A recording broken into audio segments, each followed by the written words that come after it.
We're exactly a week out from the election that will determine the course of the country for the next 2 years. How likely is a red wave, as some areas Biden won in 2020 are now leaning red? NTD's Melina Wisecup brings us more. Democrats are in a weak predicament this close to the big day. That's according to ratings from the nonpartisan Cook Political Report. There are at least 10 congressional districts that Biden won in 2020 that are now leaning closer to red this November. This includes areas in California, Long Island, and suburban Portland.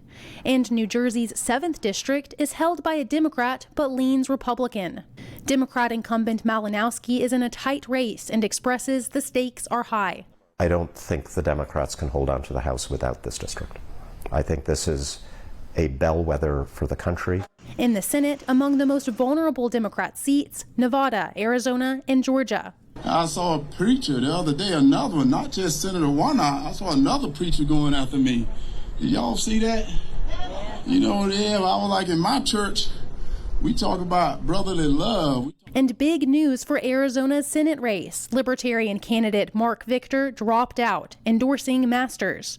Victor acknowledged Masters is in a tight race and says he wants to see him win, a move which could send his libertarian loyals to the polls to turn out for the GOP. But it's not all good news for Republicans. A new report indicates the media coverage is partisan. Media watchdog MRC Newsbusters surveyed the coverage from mainstream news outlets in September and October. They found Republicans were hit with 94 negative statements, compared to just 26 negative statements about Democrats.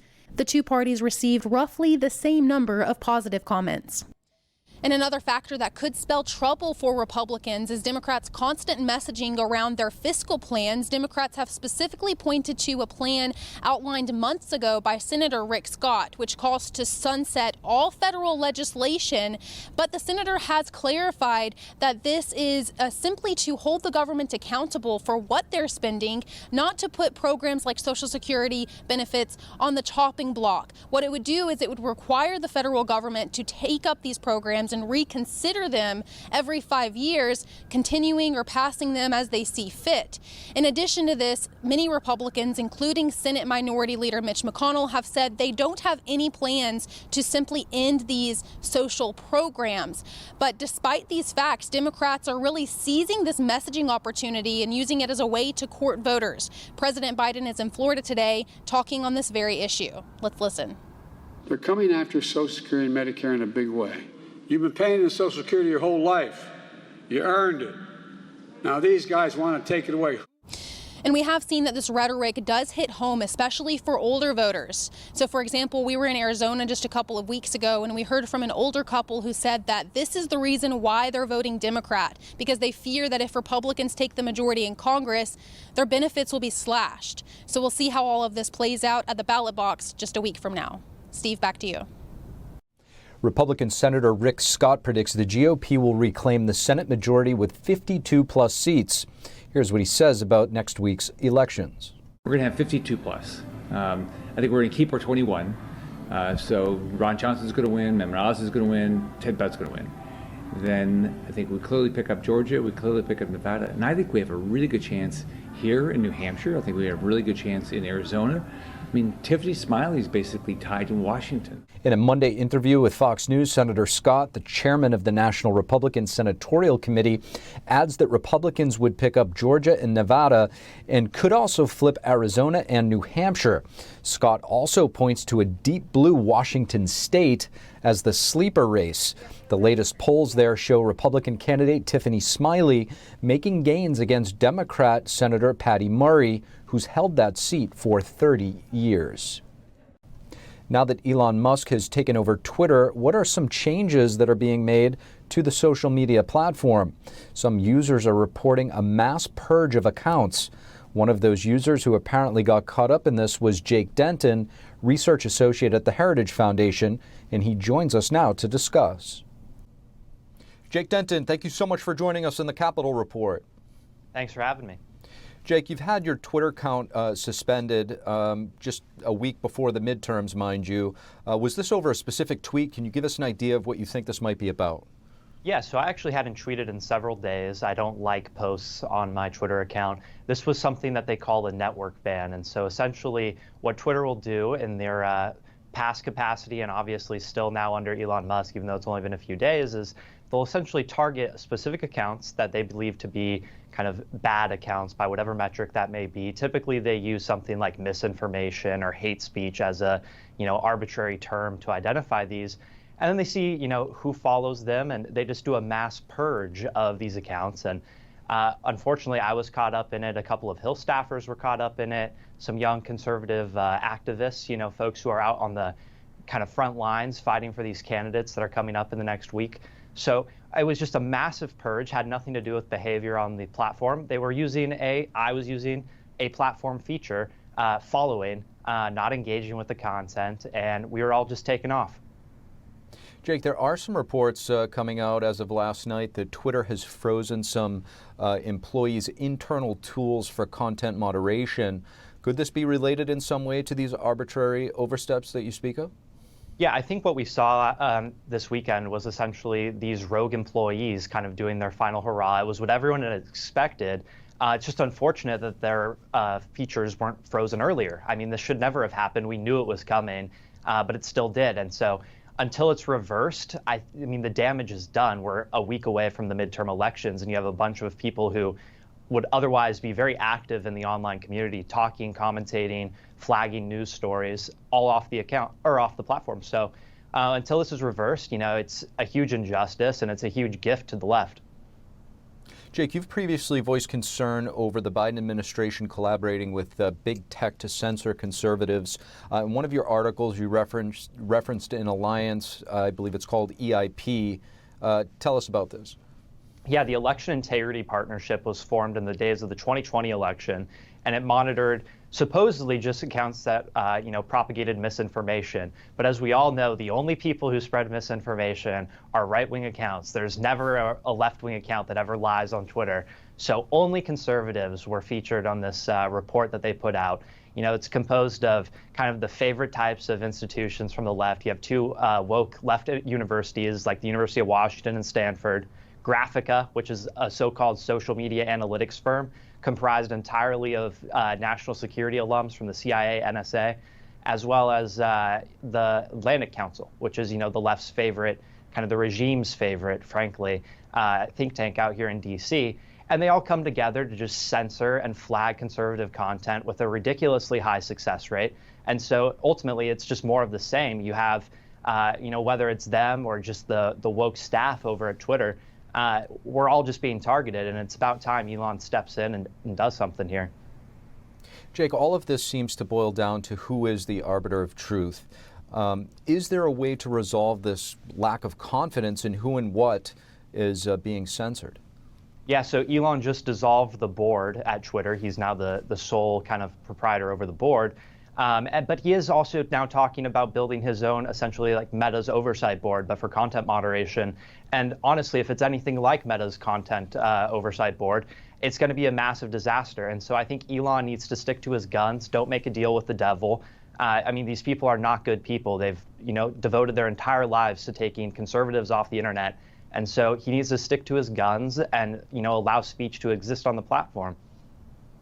Jake Denton, really appreciate you joining us. Thanks for having me. Former President Trump won't have his tax returns released to a House committee just yet. Supreme Court Chief Justice John Roberts has taken action over the issue. Roberts temporarily halted a lower court order which required the IRS to release Trump's tax returns to the House Ways and Means Committee. Trump on Monday appealed the lower court order and asked the Supreme Court to intervene. The decision is not final but allows the court more time to deliberate. The Chief Justice asked for a response from the House committee by November 10th. The chairman, Democratic Congressman Richard Neal, asked to see 6 years of Trump's tax returns. He stated that they're necessary to make sure presidents are audited properly by the IRS. Republicans are calling for an investigation after a congressional aide was fired for allegedly working for China. The aide, Barbara Hamlet, works for Representative Don Bayer.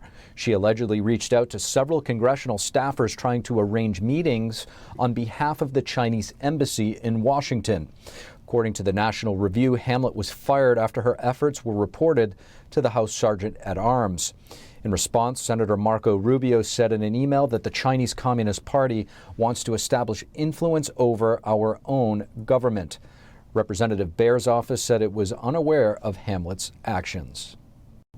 The Chinese Communist Party is fresh off of their party congress, where former party leader Hu Jintao was hauled away in front of the entire gathering of Communist Party officials. Current Chairman Xi Jinping also solidifying his power indefinitely. However, what was actually done to change the CCP's trajectory moving forward? To find out some of the policy implications in China and abroad, we sat down with former Congressman and Dean of the Business School at Liberty University, Dr. Dave Brat. Here's a look. Dr. Dave Brat, thank you so much for joining us. Great to be here as always. Thanks for having me. Doctor, I want to ask you about China. The CCP's 20th Congress has just wrapped up, where it's going to drastically shape the future of the Communist Party. What major changes have you seen there, and what are the implications from those changes for the rest of the world? Yeah, well, there's a few huge moves on paper, and I think that's the significant part, right? The 20th Party platform. On paper, they made three major moves, all in on Marxism. And so that has implications. They got rid of their number 2 guy and their number 3 guy. Part 2 of all in on Marxism as culture means they're going to get rid of the guy who wanted to do just a little bit of economic reform. Right, so bye-bye to free markets altogether, no more price mechanism. From now on, it's the decisive use of the state to make all economic decisions. And that is more problematic because Xi Jinping just got rid of number 2 and number 3, which symbolically says if the state's going to make all decisions, how is he going to get information from the underlings if every time you go up, you get in trouble and you get fired? Right? So that's very problematic for a centralized economy. And then the third piece is the most problematic. They got rid of all of their kind of Chinese cultural language from Buddhism and Confucianism on harmony and peace, which has always been in there for the past 20 years. We want to live along with peaceful coexistence with other nations and harmony in that language. All gone. Now straight onto a war footing. With phrases about get ready for the struggle sessions. There's going to be increasing international complexity and tension, and basically Taiwan's in the background. Yeah, and so that's the basic summary position of the Party Congress itself. How do some of these changes impact everyday Americans, say in Oklahoma, both in terms of national security? Should they be concerned? But also from an investment standpoint, what should people know about? Yeah, well, Rand did a study, Bloomberg reported it about 3 months ago. If China hits Taiwan militarily, just for a 1-year war, would cost the United States between 5 to 10% of GDP hit. That's a huge hit. That's not the stock market down, right? If the GDP gets hit, right, gross domestic product, the total amount of goods and services you make a year, down 5 to 10%. The stock market's down 50%, just automatic, for starters, right? And then that same Rand report also said that the hit to the Chinese economy would be between 25 and 30% of their GDP. And it's interesting because it looks like they have made a move to go inward, right, with the party document and the 3 planks I just mentioned. And so I think they're getting ready to try to be self-sustaining inwardly. If they make that move, they know what's at stake. And then finally, for U.S. and our investors, BlackRock, $10 trillion, the ESG movement, people are familiar with most of this these days. But now that China is on paper saying we're all in Marxist, right, and let that sink in for a while, right? I mean, this is China and the Soviet Union, now Russia. We're all in Marxist. We're not going to use the price system or free markets at all, and we're on a war footing. And yet we're going to still ask Americans to put, half of our portfolio over in Chinese markets and stocks. I find that to be highly problematic. In the investment lingo, there's a phrase called fiduciary responsibility. It'll be curious whether that rises to more than an ethical statement, right? Whether that gets into legal turf. where you knowingly, or should have known, right, if you're financial professionals, that you're investing in a country who just made those three toward full-on Marxism, right, with all the repression and surveillance state that goes along with that, then no use of free markets and a commitment to a war footing.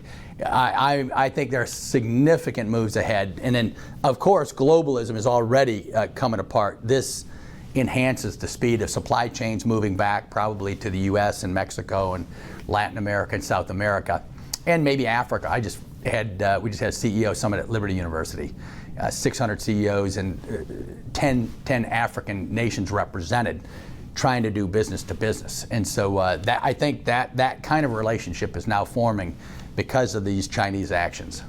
Dr. Dave Brat, thank you so much. You bet. Thanks for having me. Banks spent more than $1 billion in ransomware-related payments last year. This is according to the latest data from the U.S. Treasury Department.